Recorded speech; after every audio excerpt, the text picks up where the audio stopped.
السلام علیکم. آج کا ویلاگ اور میں ہوں آپ کا ہوسٹ آفتاب اقبال. خواتین و حضرات، آپ نے دیکھا ہوگا کہ حکومت وقت ہم سے آج کل بہت نالاں ہے، بہت ناراض ہے. خاص طور پر ہم جیسے ڈھیٹ ناہنجار جنہیں بلاک بھی کیا گیا، معتوب بھی ٹھہرایا گیا، غدار بھی قرار دیا گیا، وہ پھر بھی باز نہیں آئے. تو اس سلسلے میں ہم نے سوچا ہے کہ تھوڑا سا ہاتھ ہولا ہمیں بھی رکھنا چاہیے. کم از کم میں اپنے حوالے سے یہ بات کر سکتا ہوں. دیگر 25-26 جو ہیں وہ بہت ڈاڈے ہیں اور وہ اپنی مرضی کے مالک ہیں. میں نے محسوس یہ کیا ہے کہ تھوڑا سا نرم گوشہ تلاش کرنا چاہیے حکومت کے لیے، کیونکہ حکومت اپنی ہر ناکامی، ہر نااہلی ہمارے کھاتے میں ڈال دیتی ہے کہ جی ہم تو اتنا کچھ کر رہے ہیں. ایک تو عوام کو نظر نہیں آتا. چلیں عوام کی تو نظر ویسے ہی کمزور ہے نا، یہ بات تو طے ہے. رہی سے کسر نکال دیتا ہے یہ ناہنجار گروپ. یہ بجائے ترقی دکھانے کے ترقی معکوس دکھاتا ہے کہ ہم یہاں پہنچے ہوئے ہیں، وہ ہمیں یہاں سے بھی نیچے لے جاتا ہے. تو ہم نے اس کا ایک حل سوچا ہے. وزیر اعظم صاحب سے گزارش ہے کہ چونکہ آپ کی حکومت ہے، میاں صاحب کی، کل کو جس کی بھی ہوگی ہم اسی سے مخاطب ہو کے کہیں گے کہ کریٹو سا ایک سولوشن اس کا ہم نے سوچا ہے. ہم سے پوچھا ہوتا ہم کوئی تخلیقی حل آپ کو سجیسٹ کر دیتے، کیونکہ تخلیق ایک ایسی چیز ہے جو اب ناپید ہوتی جا رہی ہے. ہمارے ملک سے تو بالکل ویسے ہی کوچ کر گئی ہے. چنانچہ میں نے آج سے یہ طے کیا ہے، پوری کوشش کروں گا کہ ہفتے میں ایک دن یا بعض اوقات ہو سکتا ہے 2 دن بھی میں یہ خدمت انجام دوں. یہ ولاگ میں آپ کے نام کر رہا ہوں. اس میں حکومت، تمام حکومتی ادارے، ان کی پرفارمنس، ان کے بارے میں جو غلط فہمیاں کریٹ کرتا ہے یہ ناہنجار گروپ، اس کا کچھ ازالہ بھی کریں گے، کچھ کلیریفیکیشنز کریں گے، اور وہ سپورٹیو چیزیں، وہ سپورٹیو ڈاکیومنٹ، کیونکہ ہمارے منہ سے نکلی بات ڈاکیومنٹ ہو جاتی ہے. حکومت ہمیں اتنی اہمیت دیتی ہے، ہمیں تو اندازہ ہی نہیں تھا. ہم اس پر سند دیں گے، سرٹیفائی کریں گے، مہر تصدیق ثبت کریں گے کہ حکومت دیکھیں کیا کیا کچھ کر رہی ہے. یہاں تک کہ اس ہفتہ وار سلسلے کا نام بھی آپ کے ساتھ منسوب کر رہے ہیں، میاں کی ملہار. دیکھیں ہم نے اپنی طرف سے آپ کو بہترین نام پیش کیا ہے اور کیسا فٹ ہوتا ہے نگینے کی طرح. تو آج پہلی ملہار، اس میں ہم جنرلی گفتگو کریں گے. عمومی تعمیر و ترقی. ملک ترقی کی شاہراہ پر گامزن ہے، بگٹٹ گھوڑے کی طرح بھاگتا چلا جا رہا ہے. اور یہ ایسی ہم نہیں کر رہے، مطلب واقعی ترقی بہت ہو رہی ہے. مطلب اس میں بظاہر کوئی غلط بیانی نہیں ہوگی، جیسے انکم میں فقید المثال اضافہ، یہ بات غلط نہیں ہے. سب سے بڑی کمائی تو حکومت کرتی ہے نا، اس کے انکم میں اضافہ ہو رہا ہے. بھئی ٹیکس لگاؤ، انکم بڑھاؤ، ٹیکسوں میں اضافہ کرو اور انکم بھی بڑھا لو. اور یہی کچھ ہوا. اب اسی کو دیکھتے ہوئے سرکاری محکموں میں افسروں نے، ملازموں نے وہی سلسلہ اپنائے رکھا. کمائی میں اضافہ ہوا، اوپر کی بھی اور نیچے کی بھی. اگر آپ سٹیٹس دیکھیں نا تو ہر کمائی میں اضافہ ہوا ہے. یہ کوئی مذاق نہیں ہے، یہ کوئی اتنا آسان نہیں ہے. خون پسینے کی کمائی ہے، بلکہ ایک کمائی پسینے کی ہے، دوسری خون کی ہے. یہ ایسے نہیں محاورہ بنا ہوا، بلڈ منی ہوتا ہے بعض جگہوں پر انوالوڈ. تو یہ بہت عام، پولیس وغیرہ کی نوکری میں تو بلڈ منی بہت ہوتا ہے. تو منی ہے، چاہے بلڈ منی ہو چاہے نہ ہو. اب یہ سراسر بےہودگی ہے کہ آپ کرپشن کا راگ الاپنے لگیں. کرپشن کہتے کہتے مطلب کلیشے ہو چکا ہے. مطلب اب تو یہ چیز رائج ہو چکی ہونی چاہیے، بلکہ کمپلسری ہونی چاہیے. جس طرح کی حکومت چل رہی ہے، جیسی حکومت گزشتہ 3 سالوں میں محنت کر کے ایک ایک نگینہ، ایک ایک گوہر نایاب چن کر لایا گیا، اکٹھا کیا گیا، بٹھایا گیا. تو حکومت میں شامل ہر شخص، ملازم ہو، افسر ہو، وزیر ہو، مشیر ہو، بہت بڑا افسر ہو، اس کی محنت کی کمائی کو کرپشن قرار دینا جو ہے یہ بہت زیادتی ہے، بلکہ کیلس ہونے اور سیڈسٹ ہونے کی انتہا ہے. اور یہ ناہنجار گروپ تو باز آتا ہی نہیں نا. میرا ابھی کل تک خود تعلق تھا اس سے، اب میں نے توبہ کر لی. میں تائب ہو کر دوسری طرف آ کے، میرا آج کے بعد اس گروپ کے ساتھ کوئی تعلق نہ سمجھا جائے. میں اس ناہنجار گروپ میں نہیں ہوں. اور یہ جو بعض بے وقوف مجھے اس گروپ کا سرغنہ قرار دے رہے ہیں نا، یہ غلط کر رہے ہیں، یہ میرے ساتھ دشمنی کر رہے ہیں، یہ کسی پرانے یگ کا بدلہ لے رہے ہیں. ایسا ہے نہیں. دیکھ لیں میں نے کوئی ٹنگ ان چیک بھی نہیں کی ہوئی، یا میں کوئی مخالیہ بننے کی کوشش نہیں کر رہا. اب دیکھیے حکومت فیسیلیٹیٹ کرتی ہے، حکومت تو یہی کر سکتی ہے نا، حکومت کی حیثیت ماں کی سی ہے، تو ماں تو پھر فیسیلیٹیٹ ہی کرتی ہے۔ اب دیکھیں ہر ترقی یافتہ ملک میں بڑے نوٹ ختم کر دیے گئے ہیں، یہ ہے زیادتی۔ وہاں پر ماں بڑی ظالم، بلکہ وہاں پر سوتیلی ماں ہے۔ امریکہ میں $100 سے بڑا نوٹ ہی کوئی نہیں، کوئی بات ہے بھلا؟ جس ملک میں رہ رہا ہوں اس میں 50 پاؤنڈ سے بڑا کوئی نوٹ نہیں ہے۔ یہ کوئی شرافت ہے بھلا؟ انسان نے اگر کافی سارے پیسے اکٹھے لینے ہوں، اب کس سے پیسے ہی لیتا ہے بندہ، کیا مطلب کہ چیک دو مجھے یا میرے اکاؤنٹ میں ٹرانسفر کر دو؟ اب تو ہر چیز پکڑی جاتی ہے، یا کم از کم ہمارے ملک میں تو ہر چیز پکڑی جاتی ہے۔ اس میں بیسٹ طریقہ یہ کریٹ کے کریٹ جو ہے وہ اٹھاؤ، ٹرک پہ لوڈ کرواؤ، اور کسی بھی زیر زمین ایک چیز کو قابل عمل کرتے ہیں۔ تو آپ کی حکومت نے فیسیلیٹیٹ کیا ہوا ہے اسے 70,000 دفعہ۔ یہ جو سازشی ٹولہ ہے، یہ جو ملک دشمن عناصر ہیں، یہ حکومت کو یہ رنگ برنگا مشورہ دیتے ہیں کہ بڑے نوٹ ختم کر دو، رشوت ختم کرنی ہے تو۔ لیکن آفرین ہے اس حکومت پر کہ اس نے شفقت مادرانہ میں 1 انچ بھی کمی نہیں واقع ہونے دی۔ اس نے 5,000 کا، بلکہ عین ممکن ہے کہ اسی سنہرے دور میں آپ سنیں کہ حکومت پاکستان نے کروڑ روپے کا نوٹ جاری کر دیا، کیونکہ کام کرنا ہے تو کسی طریقے کا کریں نا، مزہ بھی آئے۔ انڈیا میں دیکھ لیں، 5,000 کا دکھائیں مجھے نکال کر ایک بھی نوٹ نہیں ہوگا۔ پھر ایک اور الزام لگاتے ہیں، رقیق حرکتیں کرتے ہیں یہی ناہنجار جو 26 ہیں، میں 27 کی بات نہیں کر رہا، میں 26 کی بات کر رہا ہوں۔ دیکھیں مہنگائی میں کتنا اضافہ کر دیا ہے۔ اور بے وقوفو، مہنگائی میں اگر اضافہ نہیں کرو گے تو دکاندار مر جائے گا بیچارہ۔ اس نے 36 بندے رکھے ہوئے ہیں جنہیں تنخواہیں دیتا ہے، تو کیا دے گا؟ مطلب آٹا دے گا انہیں؟ اب تو آٹا بھی نہیں خریدا جاتا، اتنا مہنگا ہو گیا۔ تو اس لیے اگر آپ کو حکومت فیسیلیٹیٹ کرتی ہے کہ آپ دفتروں میں بیٹھ کر پیچھے قائد اعظم کی تصویر لگا کر، بلکہ 1-2 آیات بھی جلی حروف میں لکھوا کر، پورا ماحول کریٹ کر کے، ایزی ہو کر، خشوع و خضوع کے ساتھ اپنا کام کریں، روپیہ پیسہ سمیٹیں، تو اس میں سے ایک حصہ تو سٹریٹ اوے حکومت کو دینا جی، کیونکہ سب سے زیادہ حاجت مند حکومت ہے۔ حکومت ماں کی حیثیت رکھتی ہے، اور ماں بیمار ہے اور اس کو تو ایکسٹرا پیسے چاہیے، چلیں اس کو بھی دے دیا، تو باقی سارا ساتھ لے کر جانا ہے آپ نے۔ مثلا سکندر کے ہاتھ میں کیا تھا جب وہ گیا تھا؟ کچھ بھی نہیں تھا، ٹھینگا بھی نہیں تھا۔ تو اس لیے آپ وہ پیسہ خرچیں۔ خرچنے کے لیے جب آپ دکاندار کے پاس جاتے ہیں، آپ کو پتا ہے کہ وہ مہنگا دے رہا ہے، تو اخوت بھی کوئی چیز ہے، بھائی چارہ بھی کوئی چیز ہے۔ وہ بیچارہ کیا کرے؟ اس کے پاس تو کوئی دفتر نہیں ہے کہ جہاں قائد اعظم کی تصویر بہت بڑی لگی ہو، ہیں جی؟ یا وہ کون سا کسی پیٹرول پمپ کا مالک ہے جس نے بہت بڑا لکھوایا ہو کہ جو ملاوٹ کرتا ہے وہ ہم میں سے نہیں ہے؟ وہ بیچارہ تو ایک دکاندار ہے، تو اس کا یہ حق بنتا ہے۔ تو یہ جو مہنگائی شوٹ اپ کر رہی ہے، اس کا مطلب ہے اکانومی گرو کر رہی ہے، فلرش کر رہی ہے۔ اب اس کے پیچھے کیا سائنس ہے، کیا منطق ہے، اس کی ڈرائنگ کیا ہے، جیومیٹری کیا ہے، اس کا تذکرہ میں بھی کسی اگلے پروگرام میں میاں کی ملہار پارٹ 2 میں کریں گے، یا پارٹ 3 میں کسی دن کر دیں گے۔ تو اس لیے اسے مہنگائی نہ سمجھیں، یہ اخوت کا ایک طریقہ ہے۔ یہ اس وقت پورے ملک میں آپ دیکھیے، مطلب ہے شر پسند عناصر تو اسے بھی کرپشن کہیں گے، لیکن کرپشن بھی انسان ہی کرتے ہیں نا۔ آپ دیکھیے کرپشن کے فائدے کتنے ہیں۔ ایک تو اس سے معیشت چلتی ہے، دوسرا اخوت پیدا ہوتی ہے۔ یہ بردرہڈ آف کرپشن ہے جو ایک دوسرے کو سپورٹ کرتا ہے، کوئڈ پرو کو، تم مجھے سپورٹ کرو میں تمہیں کروں گا۔ یہ کوئی مذاق نہیں ہے۔ معاشرے ایسے ہی نہیں ترقی کر جاتے۔ آپ کو تو یہ کمبخت گروپ جو ہے، یہ گھس بیٹھیوں کا، یہ جو 27 بلکہ 26 ناٹ 27، یہ جو 26 کیلس جرنلسٹ ہیں جنہیں ریسنٹلی آپ نے بلاک کیا ہے، وہ ایسی خام خواہ پروپیگنڈا کرتے رہتے ہیں، حالانکہ ایسا ہے کچھ نہیں۔ اب دیکھیں نا، جو نامی گرامی جرنلسٹ، براڈ کاسٹرز، کیا تم تراک سے ٹائیاں لگا کے بڑے بڑے چینلز پہ بیٹھے ہوتے ہیں۔ حرام ہے کبھی انہوں نے کرپشن پہ بات کی ہو، کبھی انہوں نے مہنگائی کا تذکرہ کیا ہو، اس لیے کہ وہ چشمے بینا رکھتے ہیں، وہ ان کی طرح اندھے نہیں ہیں۔ انہیں پتہ ہے کہ کرپشن ہوگی تو معیشت آگے چلے گی، کیونکہ اس کے بغیر تو معیشت نہیں چل سکتی بھائی۔ اور کس نے چلانی ہے؟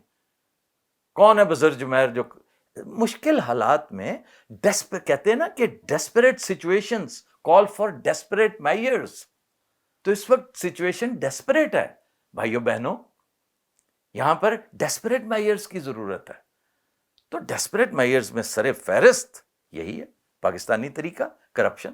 آپ شکر کریں کسی ایک چیز پر پاکستانیوں سے پوچھتے تو ہیں لوگ، یار کچھ تھوڑا سا ہمیں بھی گائیڈ کرو. وہ دیکھ لیں اردوان بڑا مشہور تھا، بڑا نام تھا اس کا، بڑا جناتی کیریکٹر تھا اس کا، وہ منون وہی کچھ کرتا جا رہا ہے جو ہمارے حکمران کر رہے ہیں. ابھی 4 میئر اس نے اور پھڑکا دیے. اس نے کہا یہ تو اتنا آسان طریقہ ہے بھائی، پاکستانی بھی تو کر ہی رہے ہیں نا. جس کو چاہے پھڑکا دیا، جس کو چاہے 45 کو اٹھایا 47 میں ڈال دیا، 47 کو اٹھایا 45 میں ڈال دیا. ہاں، لائف از لائک دیٹ. تو چیزوں کو سمجھنے کی کوشش کیا کریں. آئی ایم شیور آپ میاں کی ملہار جب آگے بھی دیکھیں گے نا تو اس میں آپ کی بھی پارٹیسپیشن چاہیے ہوگی، کیونکہ آپ بھی ہاتھ پہ ہاتھ دھرے نہ بیٹھیں، آپ سوال کیا کریں. میاں کی ملہار میں آپ کے سوالوں کے جواب دیے جائیں گے. میں ساتھ ایک اسسٹنٹ بٹھاؤں گا، وہ بتاتا جائے گا. بعض اوقات میں میاں کی ملہار لائیو کیا کروں گا تاکہ حکومت یہ نہ کہے جی آپ نے ہمیں سپورٹ نہیں کیا. I am speaking for myself by the way. یہ جو بقیہ ناہنجار گروپ ہے مجھے اس کا کوئی پتہ نہیں ہے. اب دیکھیے سرکاری عمال پوری محنت سے، جاں فشانی سے صبح و شام کام کرتے ہیں، بلکہ لیٹ نائٹ تک کام کرتے ہیں، گھروں میں پرائیویٹ پریکٹس بھی کرتے ہیں. مگر ٹھیکیداروں کے، سائلین کے، حاجت مندوں کے ٹھٹ کے ٹھٹ لگے ہوتے ہیں، ان کے گھروں کے باہر لانز میں بیٹھے ہوتے ہیں. تو معیشت کا پہیہ چل رہا ہے نا، وہی پیسہ تقسیم ہوتا ہے، آگے حکومت کو جاتا ہے، ادھر ادھر جاتا ہے، تحفے تحائف میں جاتا ہے، اوپر جاتا ہے. یہ جو اوپر کی کمائی ہے نا، یہ پھر بہت اوپر بھی جاتی ہے، اور ہر محکمے میں یہ ہے، اس سے کوئی مبرہ نہیں ہے. ٹھیک ہو گیا. اسی طرح فروٹ والے کے پاس بھی جاتا ہے کہ جی یہ 500 روپے کلو دے رہا ہے. 500 روپے سے کیا موت واقع ہو جائے گی؟ کس کا نقصان ہو رہا ہے؟ اگر چلو 200 روپے اب زیادہ جا رہا ہے کلو کا اس کے پاس، تو کیا ہو گیا؟ تھوڑے کما رہے ہو. اب پرابلم کہاں ہے کہ جی غریب پس رہا ہے، بیچارہ غریب رو رہا ہے. تو غریب بدبخت کو رونے دو، وہ تو ہے ہی غریب، اس کا کیا ہے؟ لعنت بھیجو اس پہ. وہ غریب کیوں ہے؟ پاکستان جیسے ملک میں رہ کر بھی وہ غریب ہے، تو پھر ڈوب مرے. اچھا، ڈوب مرنے کے حوالے سے بھی آگے کچھ تھوڑی سی باتیں کرنی ہیں. آپ نے دیکھا ہوگا کہ خودکشی کے واقعات میں خاطر خواہ کمی واقع ہوئی ہے. اب دیکھیں ہر ہفتے کم از کم 5-6 خبریں ہوتی تھیں پاکستان کے مختلف اضلاع سے. اب جو رپورٹ نہیں ہوتی وہ ان کی اپنی نالائکی ہے کہ وہ رپورٹ ہی نہیں ہوئی. لیکن جتنی رپورٹ ہوتی تھیں ان میں خاطر خواہ کمی واقع ہوئی ہے. اب یہ خودکشیاں وہ ہیں جو مہنگائی کی وجہ سے ہوتی تھیں. تو اگر کمی ہوئی ہے، مہینے میں 2-3 خبریں آتی ہیں، تو اس کا مطلب ہے ٹرینڈ نیچے کی طرف ہے. یہ بعض شر پسند عناصر، یہی جن کا میں ذکر کر رہا ہوں، جس گروپ کا، جس کے ساتھ ابھی کل تک میرا بھی تعلق تھا، افسوس صد افسوس، مجھے شرم آتی ہے کہ میں بھی ان کے ساتھ بریکٹ ہوتا رہا ہوں. اب دیکھیں نا، لیٹسٹ ٹرینڈ بھی انہیں بتانا چاہیے، لیکن وہ ہمیشہ ون سائیڈڈ بات کریں گے، ہمیشہ پی ٹی آئی کی بات کریں گے، وطن دشمنی کی بات کریں گے. یہ نہیں بتاتے کہ نئے ٹرینڈ کے مطابق خاطر خواہ کمی واقع ہوئی ہے. تو اس بات میں تو میاں صاحب آپ مبارکباد کے مستحق ہیں. آپ بھی، آپ کے بیٹی بہن برا بھی، آپ کے سارے دوست ساتھی، اور آپ کے مالکان بھی خاص طور پہ. ان کے بارے میں بھی کسی دن میں تو سوچ رہا تھا کہ ان کے نام کا کوئی ایک سلسلہ کرنا چاہیے. میں بڑی سنجیدگی سے غور کرتا رہا ہوں کہ اس سلسلے کا نام کو ان سے منسوب کر دیا جائے. اب آپ کہہ سکتے ہیں کہ پچھلے دنوں جو خودکشیاں ہوئی ہیں وہ تعداد تو زیادہ ہے، لیکن کی ایک شخص نے ہے. اگر ایک عورت، وہ بے وقوف عورت، اگر اس نے مرنا ہے تو خود مر جائے، وہ 7 بچوں کو بھی لے کے نہر میں کود جاتی ہے. ہمارے حساب سے وہ خودکشی ایک ہے. وہ جو 3-4 معصوم جانے ہیں وہ خالص قتل ہے جو اس نے کیا، وہ حکومت کے کھاتے میں نہ ڈالا جائے. اس حوالے سے میں حکومت کو فل سپورٹ فراہم کروں گا کہ یہ واقعی ایک سنگل قتل شمار کیا جائے. باقی زیادتی وہ حکومت کے کھاتے میں نہ ڈالا جائے. حکومت کے کھاتے میں ڈلنے کے لیے اور بہت کچھ ہے، اور یہ رجحان بہتری کی طرف مائل ہے. اب بھی اگر کوئی 1-2 نالائق یہ حرکتیں کرتے ہیں تو حکومت زیادہ زیادہ کیا کرے بیچاری؟ مطلب کہاں تک ان کو سمجھائے کہ یہ نہیں کرتے، اپنی باری کا انتظار کرتے ہیں. پاکستان میں رہنے کے کچھ قواعد و ضوابط ہیں، کچھ اسلوب ہیں. اس گند میں یا تو پھر آپ کہیں کہ نہیں جناب میں تو بہت ہی پاک صاف پوتر، میں تو رہ ہی نہیں سکتا۔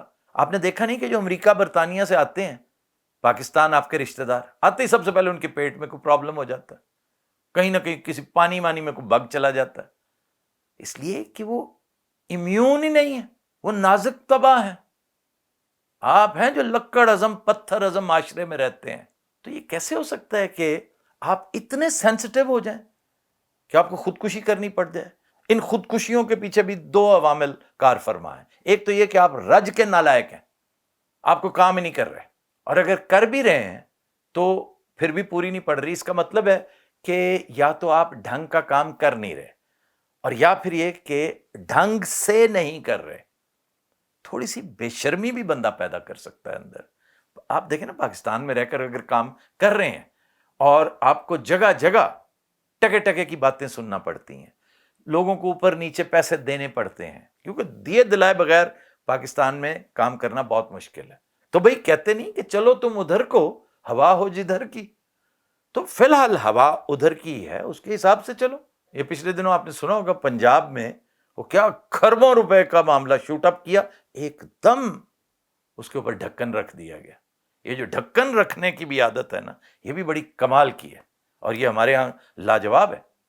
بلکہ ہم سے تو امریکہ سیکھ رہا ہے۔ دیکھیں نا وہ ایپسٹین کیس جو ہے، جیفری ایپسٹین کا، وہ کیا کیا کرتا رہا ہے، کیسی گھناؤنی حرکتیں کرتا رہا ہے۔ وہ ینگ بچیوں کے ساتھ، چھوٹی چھوٹی عمر کی بچیاں اس نے ہائر کر رکھی تھی، اور کس کس پارسا کا نام آ رہا ہے اس کیس میں، انہوں نے اس کے اوپر بھی ڈھکن رکھ دیا۔ اچھا جی، ایک اور اہم بات جنگی جنون کے حوالے سے یہ بات کرنا بہت ضروری ہے کہ چند ناقبت اندیش عناصر، وہ اس گروپ سے تعلق ہے ان کا، وہ صبح و شام آسمان کی طرف دیکھتے رہتے ہیں جنگ طلب نظروں سے، کہ بھی جنگ کل کی ہوتی، آج ہو، ابھی ہو، فوراً ہو، کوئی ڈھول ڈمکے ہو، کوئی شور شرابہ ہو، پتہ نہیں اس جنگ میں کیا انہوں نے پیسے لوٹنے ہیں، یہ کیا کرنا ہے۔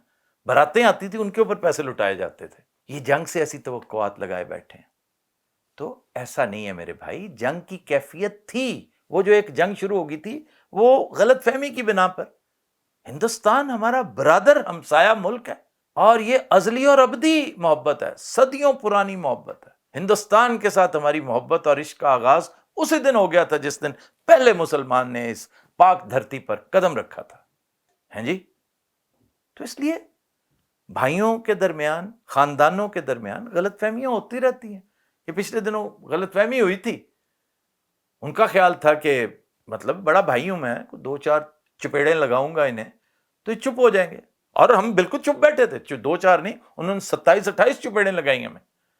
وہ دو چار ہماری طرف سے اتھرے تھے، بے وقوف، بغیر پوچھے وہ اٹھ کھڑے ہوئے، تو پھر اس طرح ہو جاتا ہے۔ اب دیکھیں پھر بات ٹرمپ صاحب تک پہنچی، اور پھر جب بڑے موجود ہوں، جب آپ کے اصل مالکان موجود ہوں، کم از کم ہم اپنے بارے میں تو کہہ سکتے ہیں نا کہ ٹرمپ صاحب کی موجودگی میں تو انہوں نے دیکھیں صلح صفائی کروا دی، ہلکی پھلکی ڈانٹ بڑے بھائی کو پڑی، کوئی گھنٹہ ڈیڑھ گھنٹہ ہمارے کان بھی پکڑوائے رکھے انہوں نے، تو بات رفع دفع ہوگی۔ اس کا یہ مطلب تو نہیں کہ جنگ ہوگی جنگ ہوگی جنگ ہوگی، یہ بعض لوگوں کی خوش خیالی ہے، یہ جنگ شنگ کوئی نہیں ہونی، یہ بعض لوگ اس پر ادھار کھائے بیٹھے ہیں کہ جناب جنگ ہوئے گی تو بس پھر بڑی کٹ پینی ہے۔ پاگل کے پترو، کٹ پینی ہے تو آپ کو نہیں پڑنی، آپ بھی تو اس میں شامل ہیں۔ اب ٹریجڈی دیکھیے کہ بیچارہ برادر ہمسایہ ملک، ہمارا دل، ہماری جان انڈیا، وہ کھیل کا سامان بھی خریدتا ہے تو ہم جنگ کے کھاتے میں کہ دیکھیں جی جنگ کی تیاری کر رہا ہے، وہ ورلڈ کپ کی تیاری کر رہا ہے، آپ بھی کر لیں۔ اور اگر جنگ خدا نہ خواستہ کچھ تھوڑی بہت بارڈر پر ادھر ادھر LOC پہ ہوتی بھی ہے تو مالکان بیٹھے ہیں، بڑے بیٹھے ہیں، ٹرمپ صاحب نے شکرکندی لگائی ہوئی ہے، وہ انہیں پھر سے فون کریں گے، وہ کہہ دیں گے کہ اچھا یار انسان بنو۔ پھر اسرائیل کا ڈراوا کہ اسرائیل یہ، اسرائیل وہ، اسرائیل ٹھیک ہے، اسرائیل کی ایک دہشت ہے، تو ابھی ذرا ہمیں برامک اکارڈ سائن کر لینے دیں، وہ آپ کا جگر جان ہو جائے گا۔ بہترین، انتہائی قریبی برادر ملک، کوئی بعید نہیں، برادر نسبتی ملک، اسے جو مرضی کہہ دیں۔ آپ نے بلاول زرداری بھٹو کی گفتگو نہیں سنی کرن تھاپر کے ساتھ؟ کیا شاندار گفتگو، بیچارہ چھوٹا سا چوزا ہوتا ہے جیسے منا، اس کو بات نہیں کرنے دی ڈھنگ سے اس بوڑھے بکرے نے، بار بار اس کو ٹوکتا رہا، بار بار اس کو سنب کرتا رہا، اور اس نے صرف بردباری کا مظاہرہ کیا، اس لیے کہ اس کی ٹریننگ کس نے کی تھی؟ آصف علی خان زرداری نے، کہ بیٹا بولتے وہاں پر ہیں جہاں بولنا بنتا ہے، یہاں نہیں بنتا۔ تو اس نے ادب آداب کا مظاہرہ کیا کہ وہ عمر میں اس سے 150-200 سال بڑا، تو وہ چپ رہا۔ اور اس نے سب سے قیمتی بات جو اس انٹرویو میں کی، آپ نے غور نہیں کیا اس پہ؟ کدھر ہوتے ہیں آپ؟ وہ انٹرویو سنیں ذرا، بلاول بھٹو زرداری صاحب نے سارا کچھ کھول کر سامنے رکھ دیا۔ یہی ہماری اسٹیبلشمنٹ چاہتی ہے، یہی ہماری حکومت چاہتی ہے، یہی پاکستان کے 26 کروڑ عوام چاہتے ہیں، ماں سوائے یہ جو 26 کا ٹولہ ہے نا، یہ نہیں چاہتا۔ باقی سب یہی چاہتے ہیں کہ بھائی چارے کے ساتھ، افہام و تفہیم کے ساتھ، باہمی مشورے کے ساتھ سارے مسائل حل کر سکتے ہیں ہم۔ ایسی کون سی بات ہے یار؟ کشمیر پہ کیا پرابلم ہے؟ ہم نے آپ سے کبھی پوچھا ہے کہ یہ جو آپ کے پاس کشمیر ہے یہ آپ نے کس حساب میں اپنے پاس رکھا ہوا ہے؟ نہیں نہ پوچھا کبھی۔ آپ پوچھ رہے ہیں ہم سے، آپ بڑے بھائی ہیں، آپ پوچھ سکتے ہیں، لیکن اس پہ بیٹھ کے بات ہو سکتی ہے، ایسی کون سی بات ہے؟ ناراض کیوں ہوتے ہیں؟ کیا شاندار اسلوب تھا اس بچے کا، اس نے سمجھا دیا ہے کہ دنیا میں کوئی کام ایسا نہیں جو بندہ کرنا چاہے اور نہ کر سکے۔ آپ یہ دیکھ لیں ہمارے وہ ڈی جی صاحب نے کیا بڑک ماری تھی، وہ تو خیر جوش میں جذبے میں، اس وقت قوت ایمانی بھی بہت جاگا ہوا تھا اور غصہ بھی تھا جب انہوں نے ہمارا پانی وغیرہ بند کیا۔ تو انہوں نے جب یہ کہا کہ تم ہمارا پانی بند کرو گے ہم تمہاری سانس بند کر دیں گے، تو he didn't mean it actually. یہ ایک فگر آف سپیچ ہوتا ہے، عقل کے اندھو سمجھا کرو۔ یہ میرے مخاطب اس وقت یہ ٹولہ ہے، یہ جس میں سیبی کاظمی وغیرہ ہے نا، اور عمران ریاض خان، یہ صابر شاکر، یہ معید پیرزادہ، پھر وہ چھوٹو، یہ جو صدیق جان، وہ بھی باز نہیں آتا، اور تو اور وہ جو نفیس سا جو ہے وہ حبیب اکرم، وہ بھی ان کے ساتھ شامل ہو گیا۔ پھر مطیع اللہ جان، وہ تو توبہ، پہلے دن سے ہی میں نہ، اب دیکھ لیجئے کتنے دن سے ہمارا پانی بند ہے، ہم نے ان کی سانس یا کوئی اور چیز بند کی، یا ہم نے کوشش بھی کی؟ اس کا مطلب یہ ہے کہ دل میں کھوٹ نہیں ہے ہمارے، ہم دل کشادہ رکھتے ہیں، جو آئے کہ ہم دل کشادہ رکھتے ہیں۔ کبھی نہیں سنا آپ نے؟ یہ بات کرتے ہیں یارا۔ بلکہ یہ جو پاک بھارت جنگ والا معاملہ ہے نا، اس پر انشاءاللہ ہم اگلی یا اس سے اگلی میاں کی ملہار میں روشنی ڈالیں گے، لیکن اس وقت تک کہیں جنگ شروع ہی نہ ہو جائے، ہم اس سے پہلے ہی کوشش کریں گے کہ یہ قضیہ بھی ختم ہو جائے۔ آج میرا خیال ہے کافی ٹائم ہو گیا، آج کے لیے اتنا ہی۔